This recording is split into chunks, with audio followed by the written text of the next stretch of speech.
short on the arms, isn't it? It is. It's short on the body. It's short on the arms. I'm not entirely happy. Okay.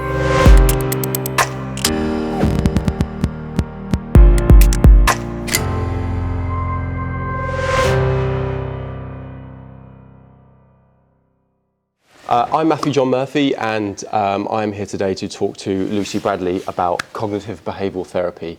I have CBT myself, and Lucy is a CBT practitioner. Is that the word? Specialist? We'll go therapist. A cognitive behavioural therapist. There we go. Question one, what is CBT? In a nutshell, CBT is a talk-in therapy. It's about your thoughts, feelings and behaviours are all connected, and it's about challenging those thoughts to then change your behaviours. So the way I see it, I think I've discussed this with you recently, challenging your reality in a way, making sure, for me anyway, for a lot of it has been looking at what is happening, am I translating that the right way, and adjusting my behaviour to reflect that. Mm-hmm. And your thinking. And my thinking, so adjusting the way that I translate and think about things into a healthier way of acting on them. Yeah, it's like changing those patterns of thinking. Okay. What you're feeling at that moment, mm-hmm. you can change it with your thought process. Just want to quickly jump to an idea that I've spoken to you before about this, but when I started, I think something would happen to me, and then I would have a small window where I would think about what was happening, mm-hmm. and then I would formulate or have a reaction. And as I've had more CBT, I've been able to open the doors, or the area in which I get into what's happened and what I've seen and what I'm translating, work out what's really going on, and then making sure that the final result is a much healthier one. Yeah. That's the way that I see that CBT has actually helped me the most. It's a good way to describe it. My roots are in person-centred counselling, so that's what I was trained in. Mm-hmm. So person-centred counselling is basically the client is in the driver's seat. So, it's very client-led. They bring what they feel to therapy, and then together we come up with the solutions to it. So mm-hmm. I tend to do a little bit of person-centred, a little bit of CBT together. My clients would never know that. That's just mm-hmm. the way that I work. Yeah. I find it's really effective. Person-centred, some people I have spoken to worry about what they might talk about, or what am I going to talk to a therapist about.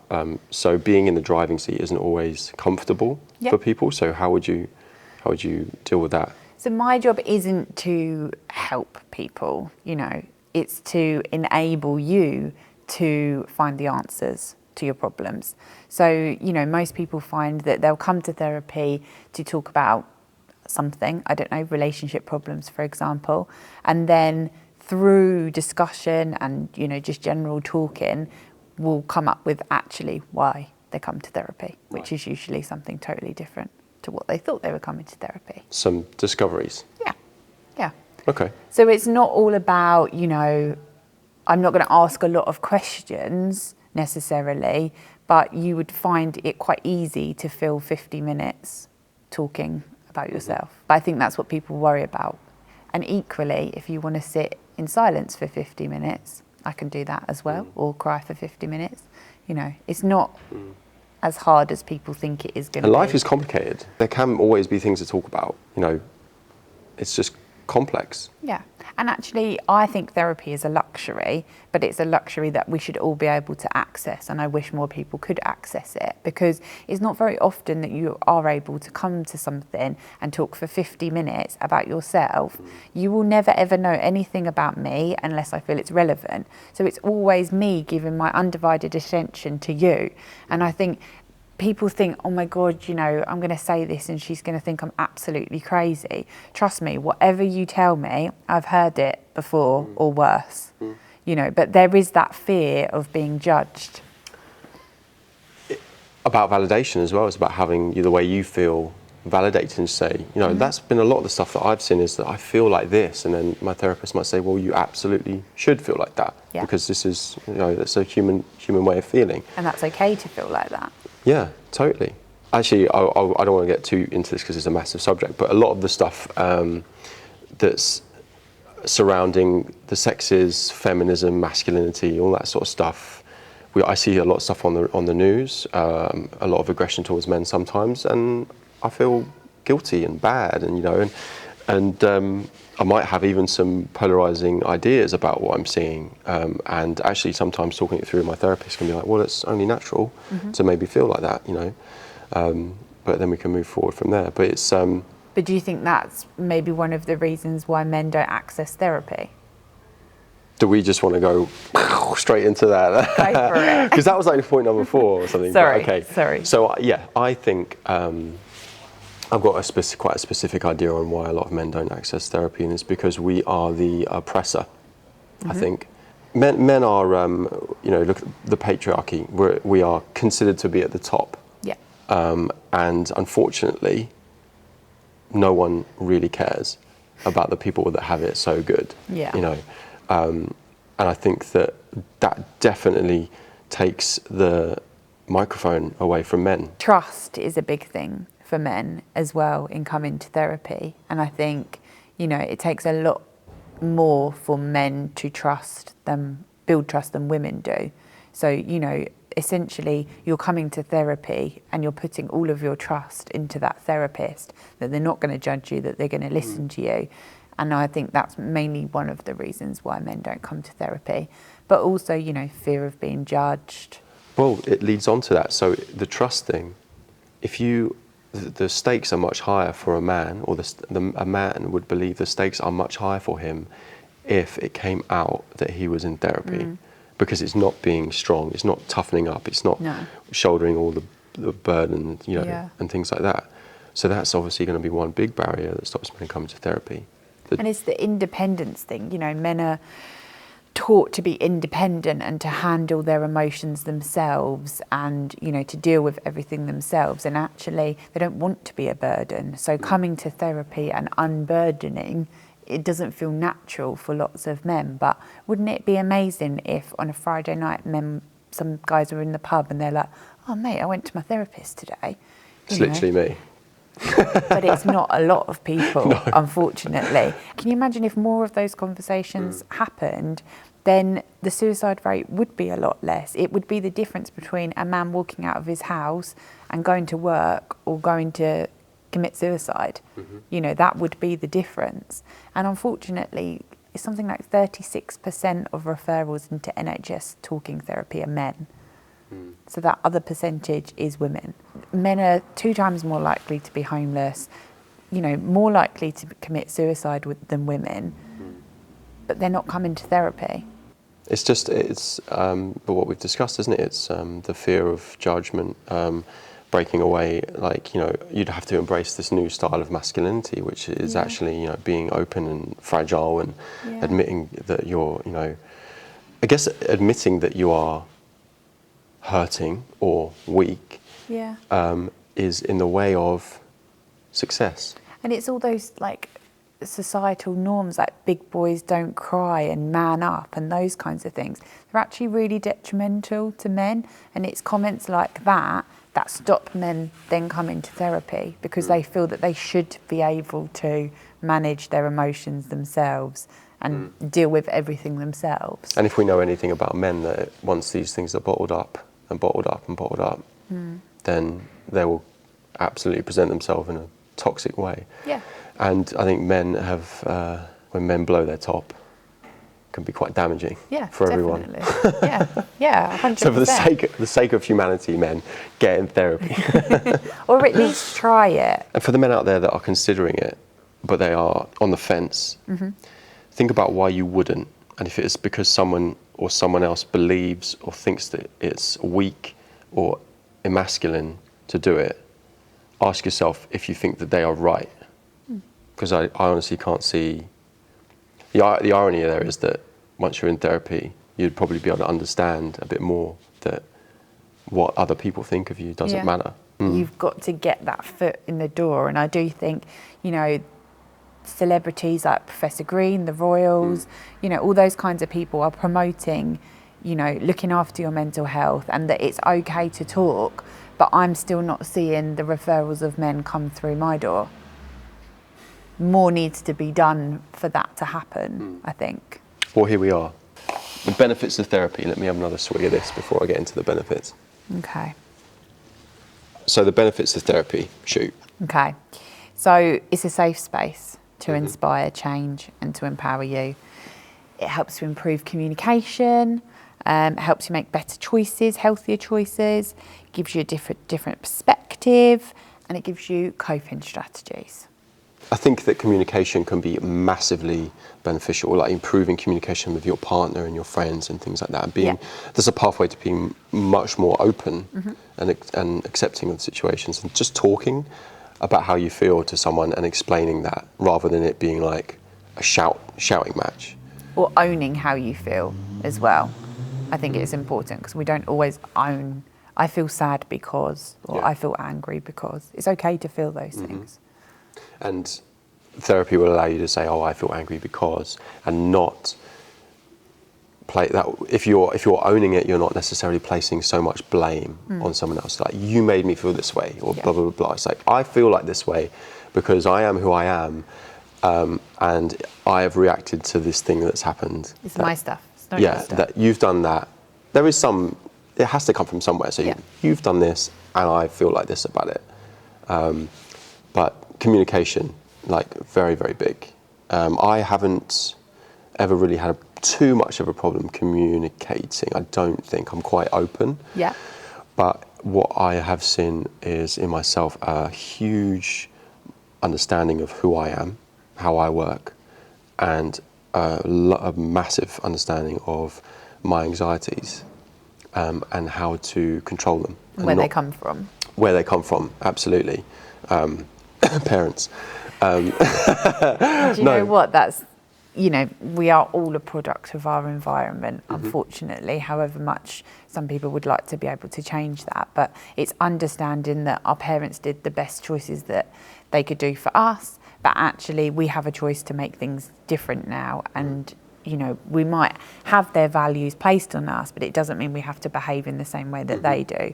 But yeah, having an understanding of where that comes from is, you know, knowledge is power, and then we can change the way we feel about it. But also understanding that the behaviours we get from our parents are often a byproduct or something that they're unconsciously doing.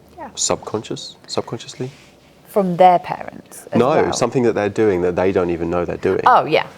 So the example I like to use is I saw someone on the seafront walking after their young child who was running, and they had a slight finger on the back of their hood.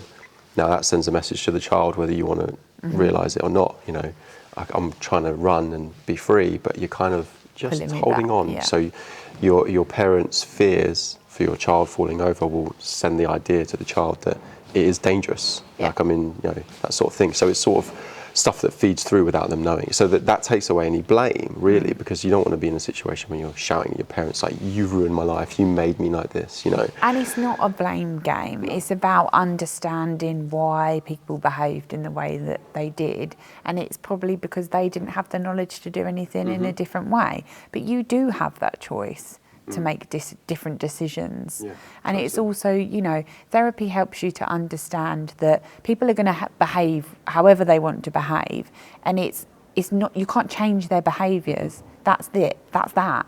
You can only change how you feel and react to their behaviours. Yeah. And once you get into that mindset, you start to do it all the time, and actually other people's behaviours don't affect you as much.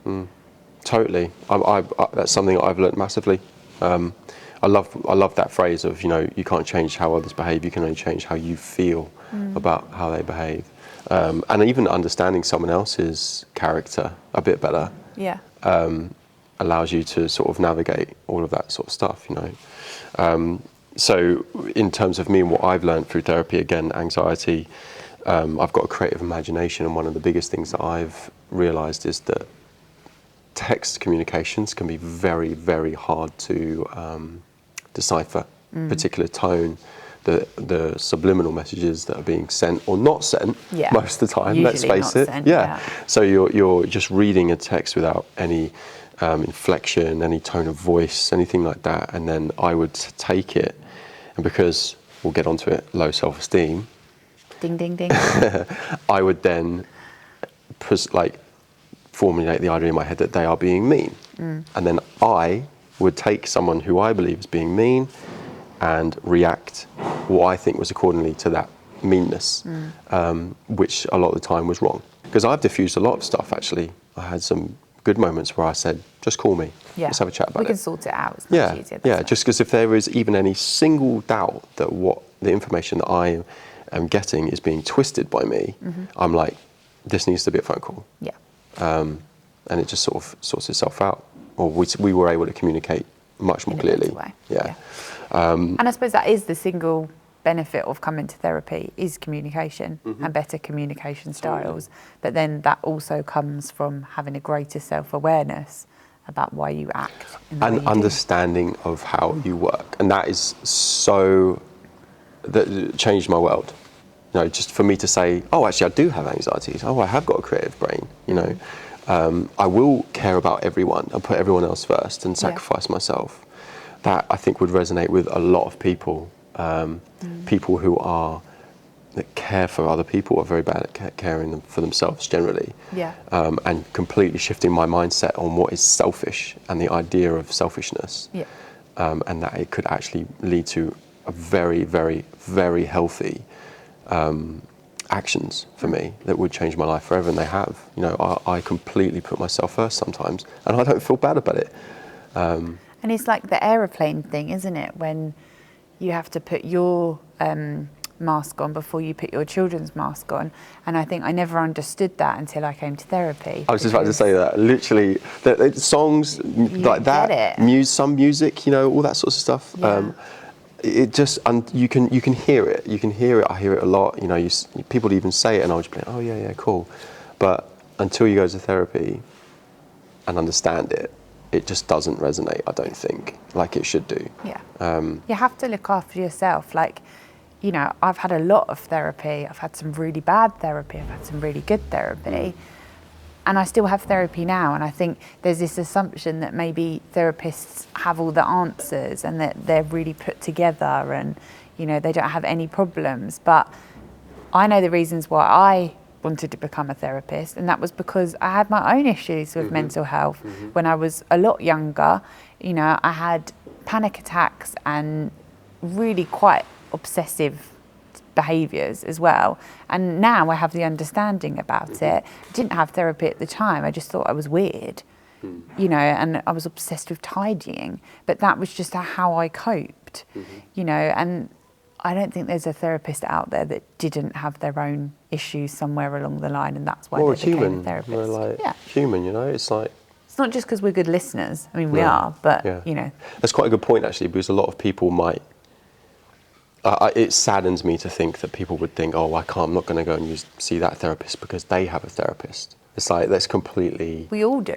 It would be ridiculous, I think. And sometimes, you know, a client will come and they'll talk about something and you will never know, but inside I'm like, oh crap, that's really triggering something for me from, you know, from my past, and I need to kind of have therapy to talk about it. I might just need to have 2 sessions, but to get it out there, and then I can come back and be a really good therapist, and that's normal and healthy. It's fine. So it's the benefits of therapy.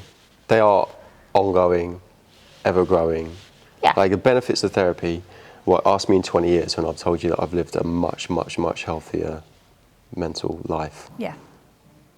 But it's also about having a space where you can come and talk. And I think a lot of people don't come to therapy because they think that somebody's going to tell them they're weird or what they do is crazy or any of that crap that people think.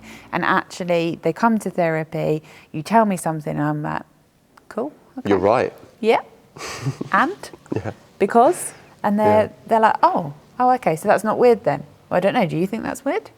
Well, no, but everyone else does. Who's telling you that's weird? Exactly. Yeah. It's a safe space, therapy, right? Because when we tell our friends, our family, it's not a safe space. No. Really, because you have a relationship with them. They are not objective. When you talk to a friend about how you're feeling, or you might say, oh, I don't know whether to do this, or I'm having problems with this. As a friend, you feel like you should offer advice. But actually, you might just say something because you feel like it's what they want to hear. A therapist will never do that. Yeah. They won't give advice. It's not our job to try and do that, you know, and it's completely, it's one-sided. It's all about you as the client. It's not about the therapist.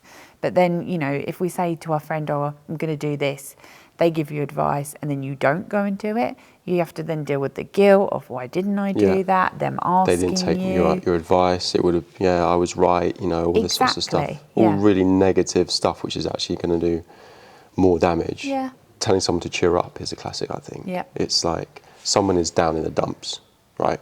You tell them to cheer up and you don't, because you can't just cheer up. So not only are you down in the dumps, you're also feeling bad because you're not doing what someone else said. You know. Yeah. But anyway, these lots of situations like that. I guess like therapy, you know, when I go to it and I think a lot about stuff outside of the therapist room, and I actually, it's so present. It's present in my life, and I wouldn't change that for anything. Do you think about, if you're in a situation, do you think, I don't know your therapist's name, but what would they do or what would they say? They would. I do that, but it's more like, what would X like me to think about this situation? Not what would they tell me to do. It's like, you know, what would they ask me to explore about this?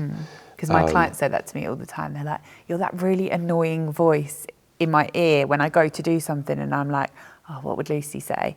And it's not about me giving advice. It's just about me asking that question about how do you feel about what you're about to do. They're actually asking themselves. They're not actually asking. Yeah. Does it turn out all right generally? Usually, hopefully. But I think as well, you know, when you then stop having therapy and you go out into the big wide world and you make decisions where you don't have somebody to sound off those decisions, that becomes your internal voice that actually, if I was in therapy, what would I have spoken about? The fact that they're even asking that question of themselves is a massive thing, isn't it? Before you do that behaviour or before you feel that or think Where it. does this get me? You know, how is this It's about taking that pause, and I think that's really important in therapy. It's that stop big before time. you do it. Yeah, big time. I'm going to ask you why you came to therapy. Now. Yeah. Okay. Hit me. So was there a moment? No, we can't.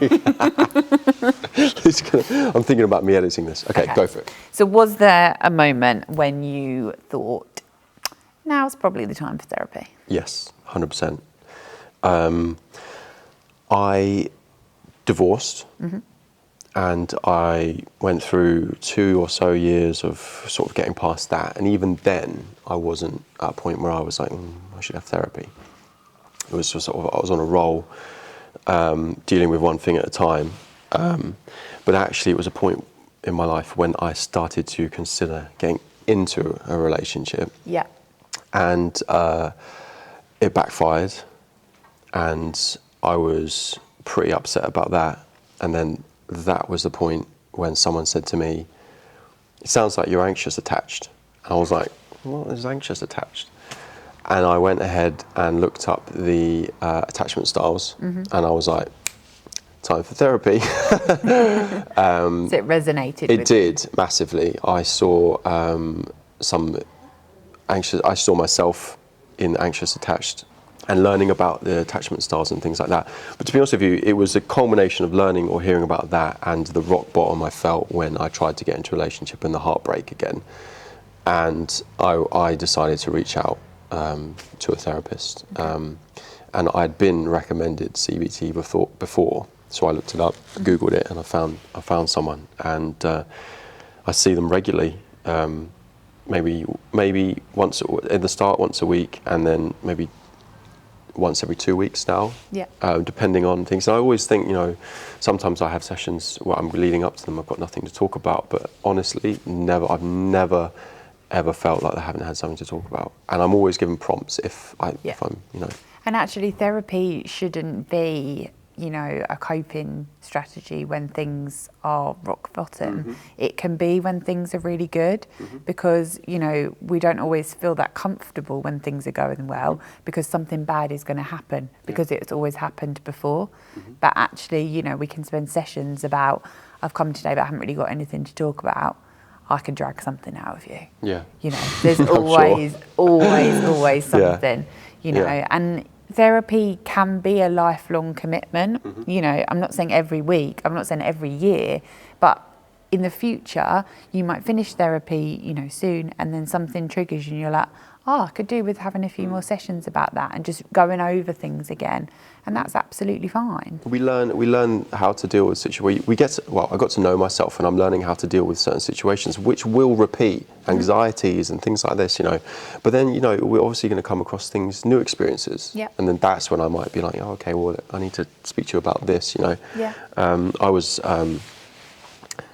approached by someone the other day, and they were straight up front about how they thought I was attractive. And I was in a position where I didn't respond. I didn't feel attracted to this person. And yeah, how do you feel about that? Like, it's like, without being married, without being in a relationship, the only reason when you turn someone down and you haven't got those two to fall back on, it's a personal thing. It's personal. Yeah, I'm not attracted to you. Yeah. And that is tough, and that is something I took to my therapist. So you have to own that. Yeah, you know, my therapist would say to me, a classic one is this. Okay, so say you didn't turn them down and sort of, you know, disappoint their expectations at the time. Yeah.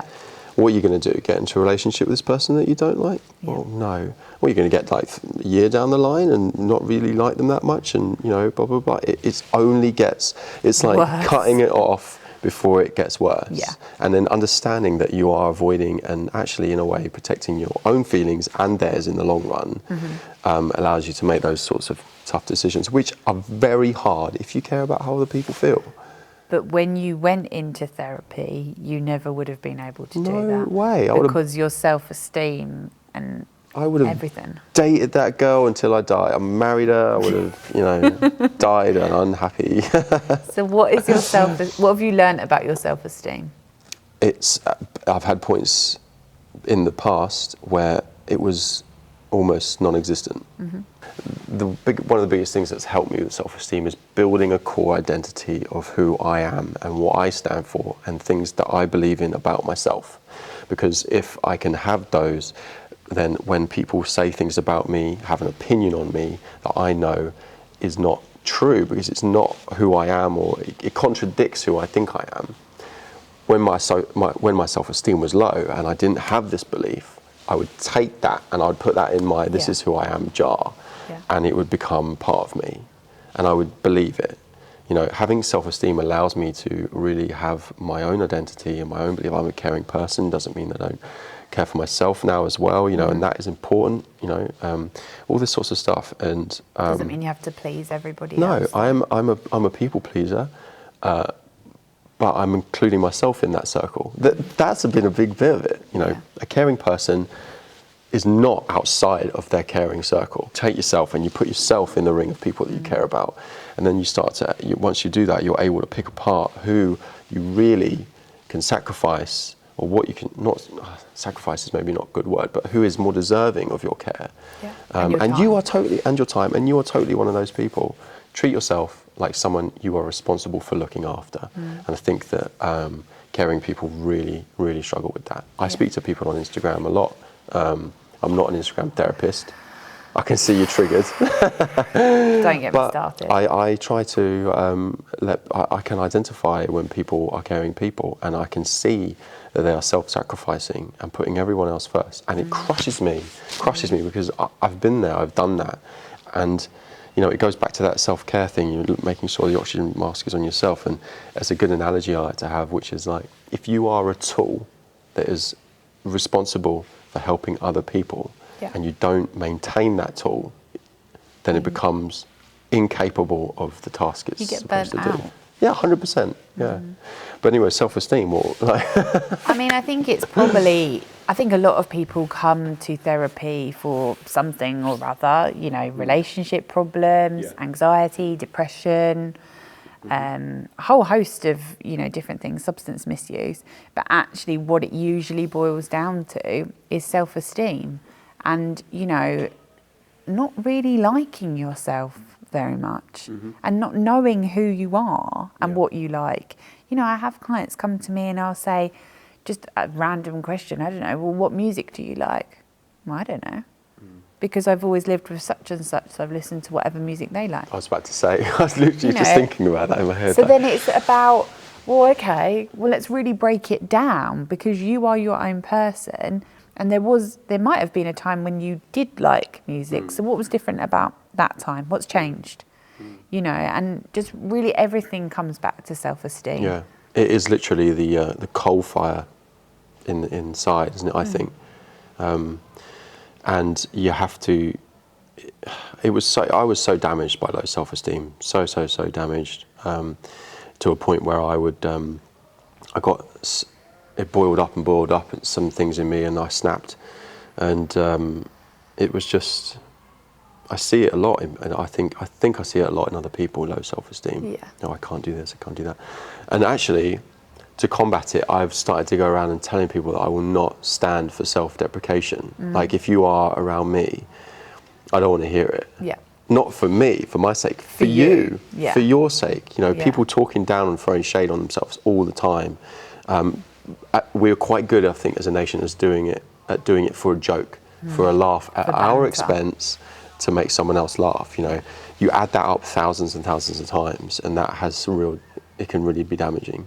And you don't get that in therapy because it's about, you know, really looking at what parts of yourself can you see and what parts can't you see, and, you know, what's kind of built you up to be the person you are. And it could go right back to that bully in school that kept saying that you were fat.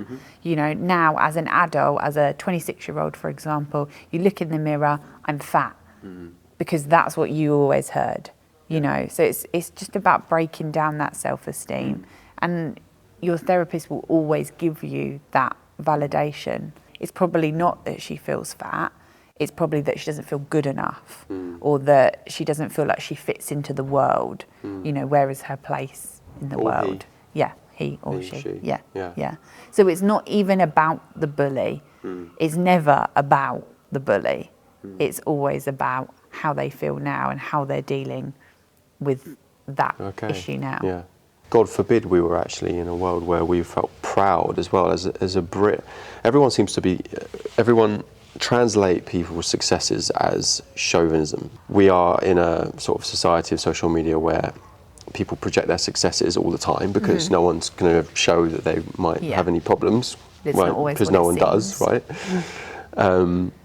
And people, we are being judged the whole time, and I think that we have a tendency to beat up or have a go at people for showing the successes, like it's not a good thing. To be proud, like, you know, that was another thing that I struggled with, was standing up and claiming my success. I think as a nation, as Britain, I think that we value humility a lot, and if you are showing your successes and celebrating yourself, then you are selfish or a narcissist. And it's a negative thing. Yeah.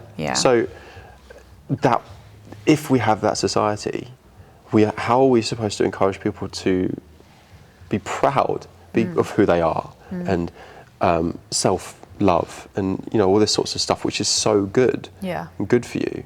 It's very hard to blossom and break out of, or to just own that sort of idea of being proud in a society where we judge people for it, I think. And I think that we need to do that. And I've stopped to, I don't care what anyone thinks anymore. If they think I'm a narcissist, I think if I'm self-involved and stuff like that, my self-esteem fire, the one that's going, knows I'm not. I care about people, but I want to celebrate my successes, and also I'm going to encourage other people to do the same. I think that actually mitigates. It doesn't mitigate. Maybe makes me feel less guilty for sure. It's like my principle now is celebrate yourself and empower others as well, and celebrate them. And you learned that through therapy? Yeah.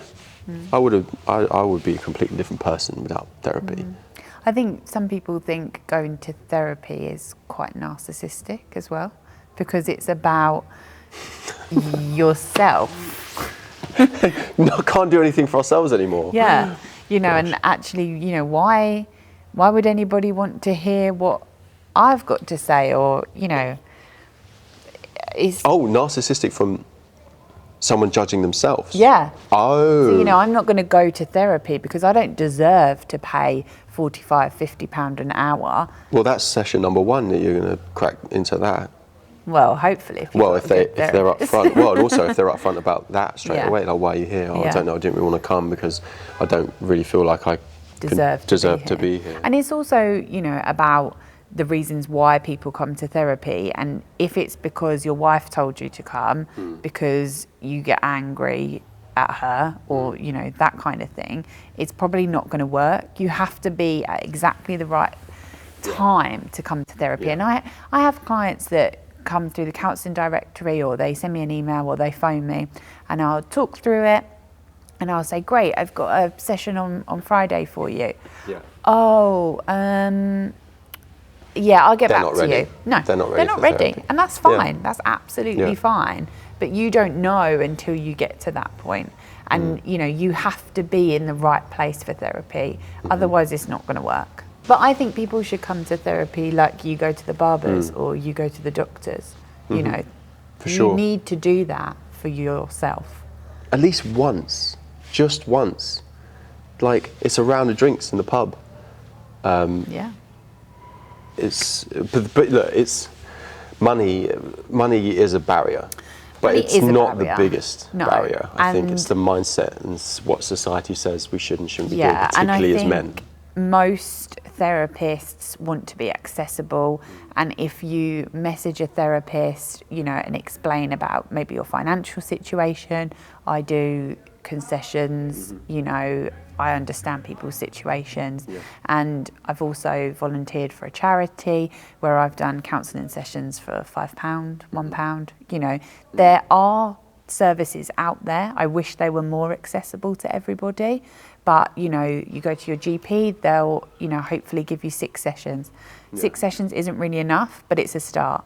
You know, and I think there are ways around it. 1 session's and it's better than 0. Yeah, 100%. Absolutely. And people absolutely, if you feel that you do not owe yourself a bit of therapy, or if you feel that you don't owe yourself understanding who you are a bit more, particularly in your relationships and the people around you, and understanding what you deserve and whether maybe, or just even investigating that there is more happiness out there in that, then, you know, you have to consider therapy. Because it won't always feel like this. No. It can be different. Life can be different. You don't even have to. That's the funny thing about it, is you don't even, it's an idea to start with. It's like, I could, maybe if I spoke about this, or if I wanted to move my life in a different direction, or if I wanted to solve a problem maybe I'm having, let's go and have a chat about it with someone, and it might come out. Like a lot of couples therapy, the idea isn't, you know, people think that couples therapy is to get the couple to stay together. Well, actually, it's just to figure out what is the best option. You know, and that's what therapy does. And it's not about changing your whole life. You know, it's just not about that. But it's about finding out if you need to change some things at all. I had a client. He said he's had 5 sessions with me, and last week he said, "I've just got it. It's like putting on a really good suit and realising that this fits really well." He was like, "That's what therapy is." Yeah. It's coming and realising that actually who you are is fine. Yeah, totally. What do you do if you're talking to a friend, for example, and you kind of get the sense that maybe they could benefit from therapy? Well, there's the classic line of, you know, have you thought about talking to someone?